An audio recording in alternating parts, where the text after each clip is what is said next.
भीगी हुई है अमृत रस में तेरी आवाज़, भीगी हुई है अमृत रस में तेरी आवाज़, कानों में मिश्री घुलती है जैसे तेरी आवाज़। इन्हीं शब्दों की अक्कासी है एक ऐसी शख्सियत, हम कहीं भी रहें बना लेंगे जगह अपने लिए, हमको आता है हुनर दिल में उतर जाने का। आज हम दस्तक दे रहे हैं मौसीकी के स्वर्णिम युग के साम्राज्य की उस बुनियाद के दौर को, जिसकी गूंज से हिंदुस्तान की सरजमी के ज़र्रे ज़र्रे अपनी स्वर लहरियों की अनमोल सौगातों से गूंजने लगे। खुदा की बख्शी आवाज़ में ओस की बूंद सी पाकीज़गी थी, तहज़ीब की नुमाइंदगी करती नीले समंदर सी गहराइयाँ और ऊंचे शिखरों की बुलंदियाँ, और आवाम की माटी की महक से महकती आवाज़, यानी हिंदुस्तानी फिल्म जगत का एक दरकता सितारा के.एन. सहगल, जिन्होंने हिंदुस्तानी रजतपट की न केवल एक बहुत मजबूत नींव का निर्माण किया, बल्कि उसकी दिशा को बदलते हुए स्वर्णिम युग की एक ऐसी बुनियाद बनाई जिसके खजाने में हमारे जितने भी बेशकीमती हीरे हैं, यानी लता जी, मोहम्मद रफ़ी साहब, मुकेश जी और किशोर दा, मन्ना डे और बहुत सारे ऐसे गायक जिनकी गायकी का स्वर्णिम इतिहास और विशाल साम्राज्य खड़ा हुआ, और वो नींव का नाम था, मैं बहुत ही अदब से और बहुत ही सम्मान के साथ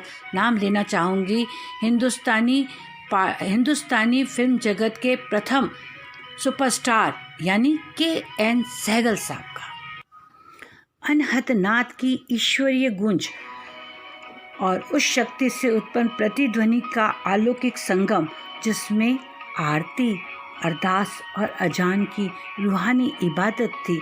इस बेशकीमती कंठ में मौसीकी का महासागर समेटकर अपनी माँ सरस्वती का अखंड अभिषेक करते हुए भारत माँ के मुकुट पर कोहिनूर हीरे जड़ दिए और अमर कर दिया उस दौर को, जिस दौर को कहा जाता है के.एन. सहगल साहब का दौर। जो अभूतपूर्व होते हैं वो कभी भूतपूर्व नहीं होते, यानी संघर्ष खामोशी से करो, सफलता खुद शोर मचाते हुए आएगी।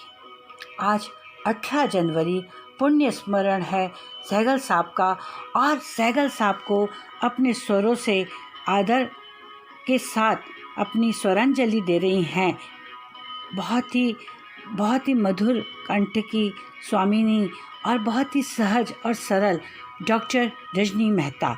तो आइए उनका गीत सुनते हैं और कहीं ना कहीं सहगल साहब के आशीष को महसूस करते हैं। मैं ममता मेहता अपनी वाणी को विराम देती हूँ। आइए गीत का आनंद लीजिए।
अब नैन बसेंगे नैनों में, मैं क्या जानू क्या जादू है